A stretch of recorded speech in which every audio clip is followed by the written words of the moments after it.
Fala pessoal, no vídeo de hoje falaremos sobre renascimento científico, ou seja, vamos ver quando e como algumas questões relacionadas à experimentação de ideias passaram a ser válidas.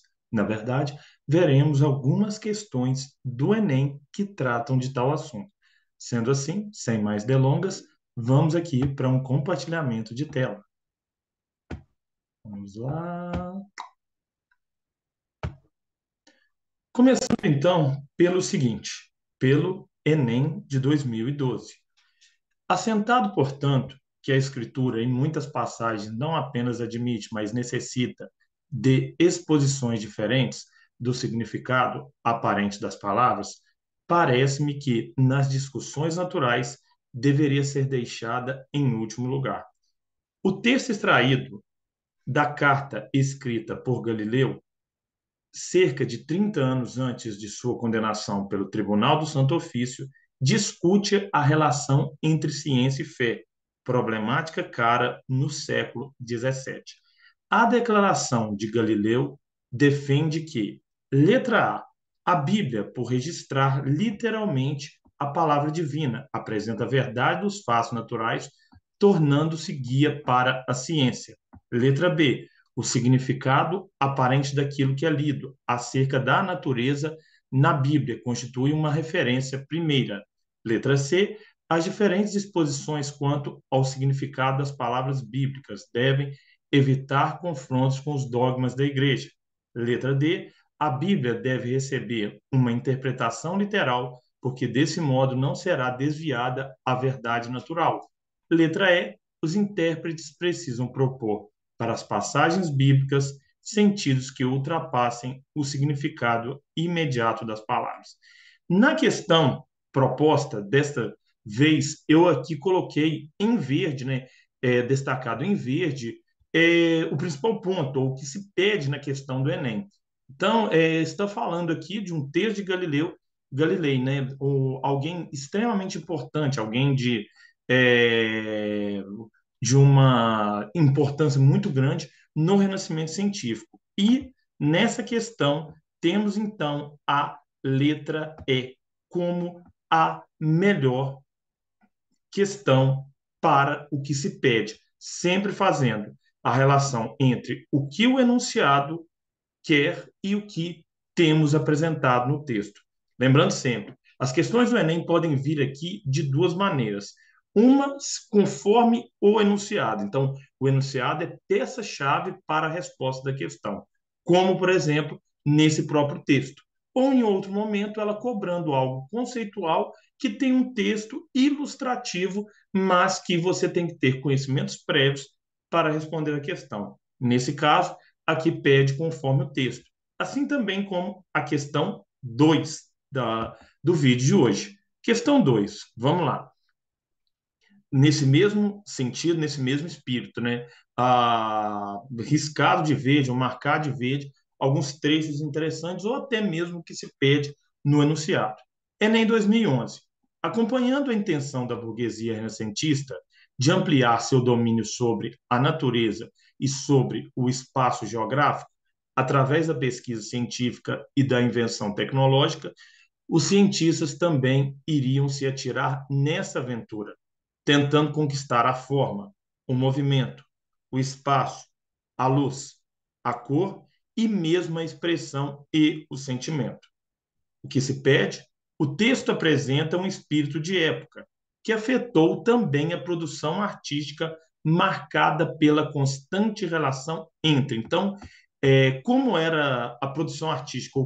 Quais são os dois fatores que marcaram aqui a produção artística do período renascentista? Letra A, fé e misticismo. Letra B, ciência e arte. C, cultura e comércio. D, política e economia. E, astronomia e religião. Então, eu marquei no enunciado da questão a parte que fala através da pesquisa científica. E outra parte, os cientistas também iriam se atirar nessa aventura. Então, sendo assim, a relação constante era entre ciência e arte, ou seja, a letra B. tratando, né, de ciência. O Renascimento cultural teve a sua vertente científica com Galileu Galilei, com Nicolau Copérnico, com podemos falar até o próprio Johannes Kepler mesmo, entre outros cientistas, e também a sua vertente artística. De certo modo, a ciência foi colocada para uso da arte. Como eu sempre falo, Leonardo da Vinci, Michelangelo utilizavam muitos cálculos para realizar suas pinturas, suas esculturas e suas obras artísticas. Então, a questão que melhor responde é a letra B, ciência e arte. E para terminar, a longa questão 3 do vídeo de hoje, temos aqui. Depois de longas investigações, convenci-me, por fim, de que o Sol é uma estrela fixa rodeada de planetas que giram em volta dela e de que ela é o centro e a chama. Que além dos planetas principais, há outros de segunda ordem que circulam como satélites em redor dos planetas principais e com estes em redor do Sol. Não duvido de que os matemáticos sejam da minha opinião, se quiserem dar-se ao trabalho de tomar conhecimento, não superficialmente, mas de uma maneira aprofundada, das demonstrações que darei nesta obra.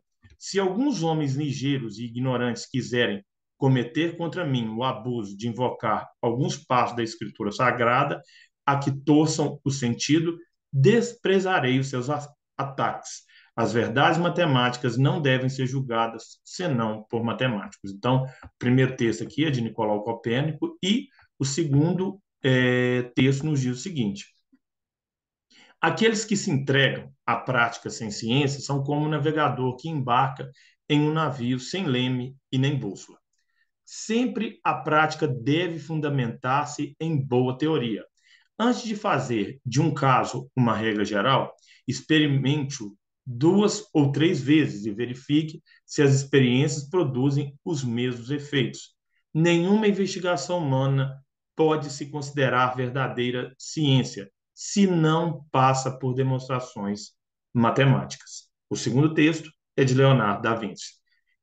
Bom, vamos ao que se pede no enunciado. Lembrando que esse enunciado é daquele tipo que eu falei, que você tem que ler o texto para poder responder a questão.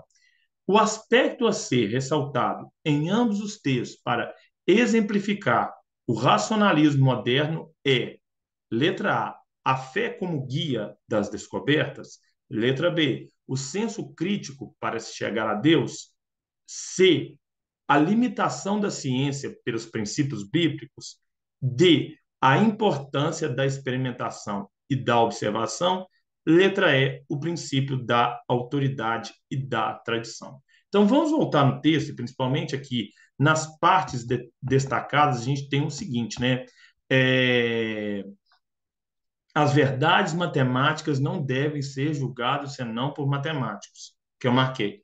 E outra parte, aqueles que entregam a prática sem ciência são como o navegador que embarca em um navio sem leme. Sempre a prática deve fundamentar-se em boa teoria. Então, sendo assim, o aspecto ressaltado em ambos textos é a importância da experiência e da observação. Ou seja, né, a partir do Renascimento científico, a ciência passou a ter a ideia de que algo só é válido se eu experimentá-lo. Ou seja, é o contrário da fé. Se a fé é eu creio e eu vejo um milagre, a ciência é eu vejo e eu creio no experimento. Sendo assim, a letra D ressalta, né, a importância da experiência e da observação, sobretudo no Renascimento científico, ou a partir dele. Posteriormente, com o Renascimento científico e depois dele, as ciências passaram a experimentar os seus testes e até mesmo as suas validações. A ciência erra, mas a cada novo erro, ela pode se tornar melhor. Então, este é o vídeo de hoje. Muito obrigado a vocês que chegaram até o final. Lembrando sempre, deixa o like, se inscreve no nosso canal, dá uma força e uma chance para o nosso trabalho. Ok?